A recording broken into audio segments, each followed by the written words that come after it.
네, 오늘의 첫 번째 심층 분석 주제는 조각 투자입니다. 비싼 부동산을 쪼개서 매수할 수 있다는 이점에 MZ세대 투자자들이 조각 투자에 몰리면서 증권업계까지 관련 사업에 뛰어들고 나섰습니다. 먼저 박혜린 기자의 리포트 보시고 이어가겠습니다.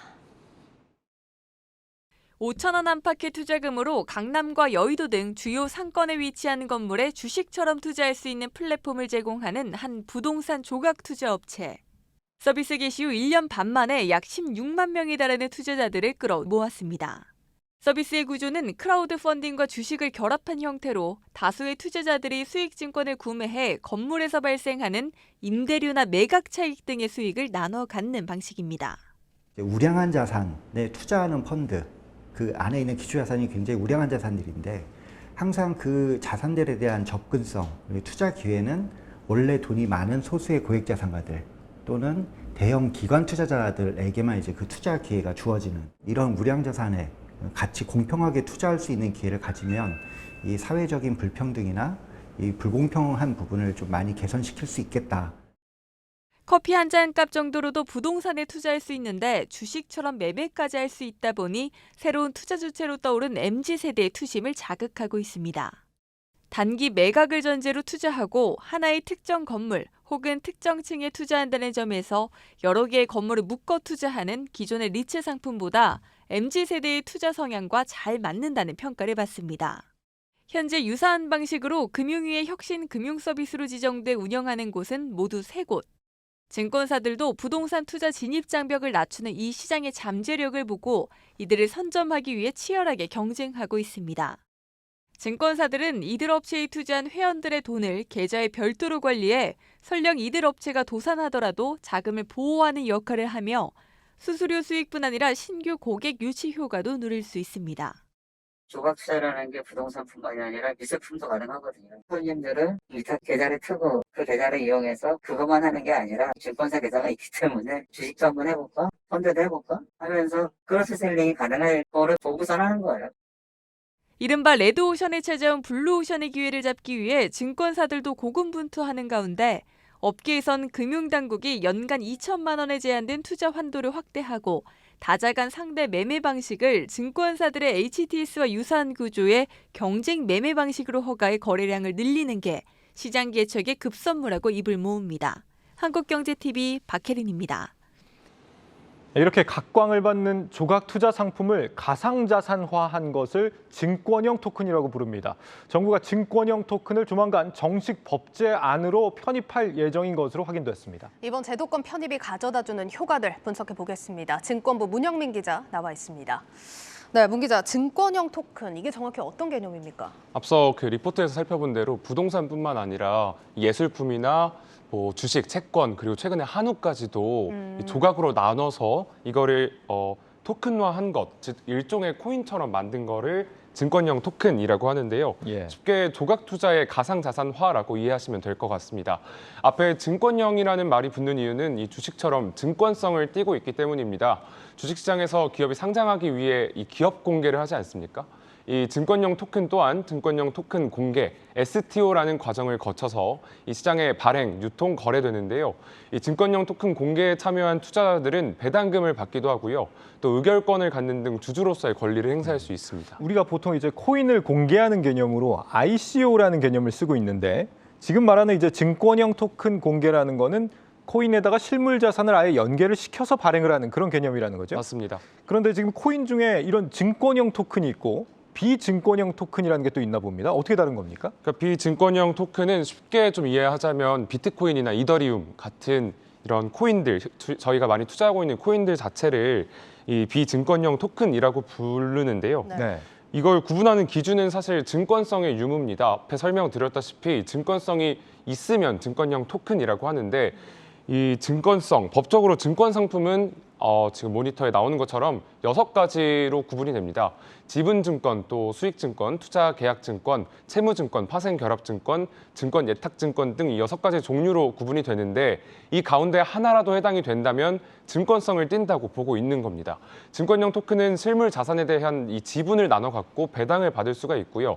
또 지분만큼의 수익을 가져가기 때문에 이 지분 증권과 수익 증권에 해당된다는 건데, 이 반면 비증권형 토큰의 경우 일단 실체를 확인할 수 있는 실물 자산이 아니라는 이유 때문에 증권성이 없다는 판단입니다. 그러니까 전체 가상자산 중에서 이제 실물 자산하고 연계가 돼서 뭐 지분을 갖고 배당도 좀 받을 수 있고 이런 것들을 우리가 통칭해서 증권형 토큰이다 이렇게 부른다는 얘기네요. 네, 맞습니다. 이 증권형 토큰이 그러면 실제로 우리나라에서도 거래가 많이 되고 있습니까? 거래가 많이 되고 있는 건 아니고요. 네. 지난달에 처음으로 우리나라에선 최초의 사례가 나왔습니다. 네. 이 세종텔레콤의 비브릭이라는 건데요. 국내 이 부동산 조각 투자를 증권형 토큰으로 만들어서 거래를 시작한 겁니다. 이 비브릭은 한시적으로 규제 특례를 적용받아서 지난달 공모 청약을 완료를 했고요. 현재 거래가 되고 있습니다.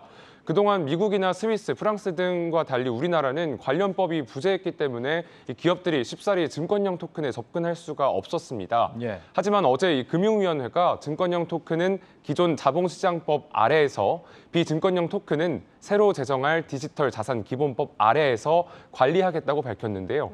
이에 따라 증권형 토큰의 경우 당장 상장, 발행, 유통, 거래 등에 대한 확실한 가이드라인이 생긴 겁니다. 그러니까 증권형 토큰을 자본시장법 아래에서 관리한다 이 얘기는 그러니까 주식이나 펀드 같은 이제 투자 상품 같은 개념으로 보겠다라는 얘기고, 맞습니다. 나머지 이제 비증권형 토큰은 새로 법을 만들어서 규율을 하겠다. 이러면 이제 자본시장법은 이미 존재하는 법이니까 법제화 속도가 굉장히 좀 빨라지겠습니다. 맞습니다.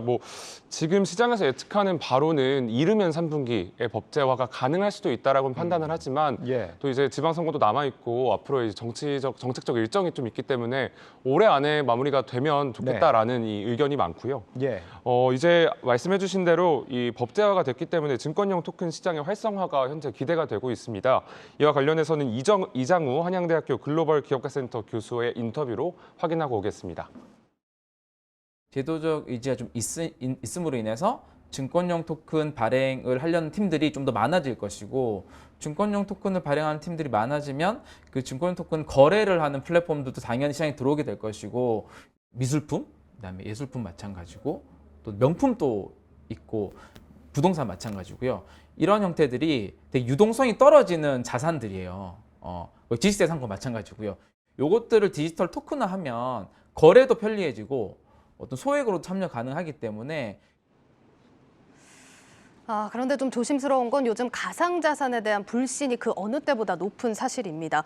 그저께 있었던 다보스 포럼 보니까 IMF 총재가 이번 테라 루나 사태를 사기다 이렇게 굉장히 강한 어조로 직접 비판을 하시더라고요. 맞습니다. 국제적으로도 이런 사안이 좀 번지고 있는데 이 증권형 토큰은 투자자들이 안심하고 투자를 할 수 있습니까? 지금 우리 당정에서도 이와 관련해서 계속 긴급 간담회를 열고 투자 보호 대책을 좀 시급하게 마련하려고 하고 있는데요. 네. 예. 아직은 이 증권형 토큰 관련해서 자본시장법 안에 편입을 시키겠다 정도의 의견만 나왔고 세부 법령은 아직 안 나왔습니다. 네. 하지만 이 기존 증권시장에 적용되는 동일한 수준의 투자자 보호 조치와 규제가 이뤄질 것으로 전망이 됩니다. 자본시장법상 증권형 토큰 공개, 아까 말씀드린 STO를 할 때 금융위원회에 증권신고서와 투자 설명서를 제출해야 하고요. 또 심사를 받을 것으로 보입니다. 금융투자업계는 특히 해당 토큰의 기초가 되는 이 실물 자산의 수익성과 성장성 등을 중점적으로 평가받을 것으로 내다봤고요. 상장 이후에도 대주주 지분 변동을 포함한 각종 공시 의무와 또 불공정 거래 제한 등의 규제가 적용되기 때문에 이 투자자의 안전성이 확보된다고 보고 있습니다. 투명하게 관리가 된다는 전제 하에는 기대를 해볼 만한 것 같습니다. 자, 앞서서 증권사들도 대거 뛰어들고 있다 이렇게 좀 이야기를 해주셨는데 그럼 앞으로 시장 확대 좀 기대를 해볼 수 있을까요? 벌써 이 시장 활성화에 대한 움직임이 감지가 되고 있는데요. 네. 현재 우리나라는 증권형 토큰만을 위한 어떤 거래소가 부재한 상황입니다.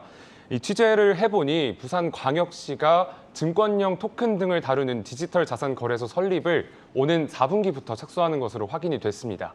이 디지털 자산 거래소에서 증권형 토큰뿐만 아니라 NFT 그리고 향후 이 비증권형 토큰까지 거래 영역이 확장될 것으로 보입니다. 부산시는 가상자산 거래소, 은행사, 증권사, 또 ICT 기업 등과 컨소시엄을 구성해서 설립에 속도를 낸다는 방침인데요. 실제로 국내 가상자산 거래소와 또 가상자산 실명 계좌를 제휴한 몇 곳의 은행들이 부산시와 긍정적으로 해당 사안에 대한 논의를 이어가고 있는 것으로 취재 결과 확인이 됐습니다. 그러면 금융업계에서도 지금 이 시장에 진출하려는 움직임들이 많이 좀 보이고 있습니까? 맞습니다. 앞서 설명한 이 리포트에서 보신 것처럼 현재는 좀 조각 투자와 증권사의 협업으로 이뤄지고 있지만 네. 좀 발빠르게 움직이고 있는 곳들이 몇 곳 있었습니다. 이 증권형 토큰이 자본시장법 안에 이제 다뤄진다라는 얘기 때문에 좀 빠르게 진입을 하고 있는 건데요. 이 금융사들에게 새로운 수익 모델인 거죠.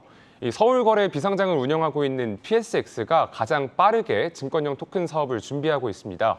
PSX는 자사의 지분을 증권형 토큰으로 만들어서 이르면 7월 서울거래 비상장 플랫폼 안에서 거래를 가능하게 하겠다는 계획인데요.